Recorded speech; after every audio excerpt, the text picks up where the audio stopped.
Ragefire Chasm, located within the Horde capital city Orgrimmar, is a subterranean dungeon that lies deep beneath the surface in the middle of Orgrimmar.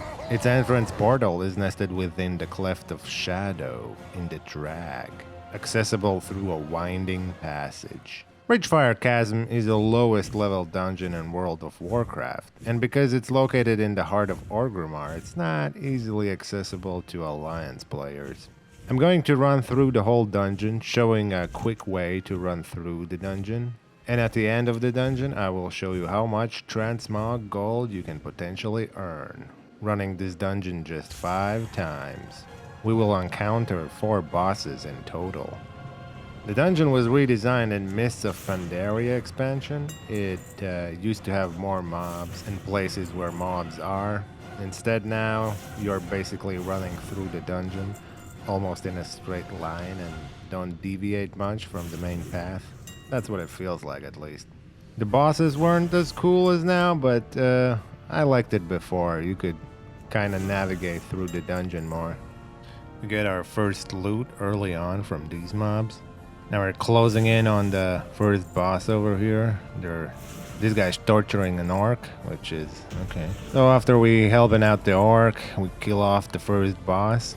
And nowadays you just run ahead, but before you could go 2 separate ways. Actually, there were 3 ways you could go from here, and there was a different boss on the right here. But these days you just run ahead, and yeah, I don't know why they eliminated those, but I guess for more simple beginning, but I don't know. I liked it as it was before. Now, like I said, the bosses are cooler though. This second boss, that's a cool world. For a first dungeon, it's yeah, it's pretty cool. I like that I bumped up an old dungeon like this with a little bit cooler bosses. You smack this one down and move on. Now here, you first want to go to the right for the most optimal way. We will clear out the first 2 dwellings of mobs, and then slowly go to the middle for the boss.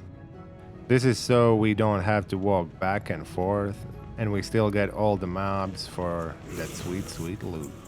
And we are here at the 3rd boss already, and it's kind of cool looking lava worm. Yeah, I kind of like this boss. Anyway, now speaking of loot, there isn't much green drops from this dungeon, probably because it's historically the lowest level dungeon. However, all the gray and white quality items still sell for a nice price in the auction house.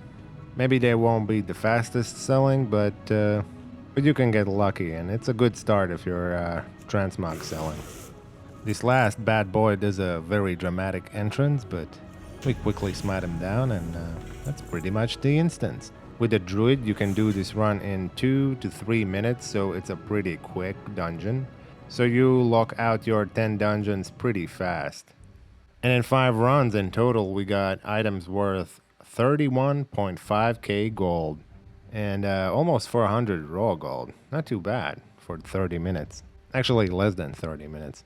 Like I said, mostly the valuable items are gray and white, like this cloak for 8k.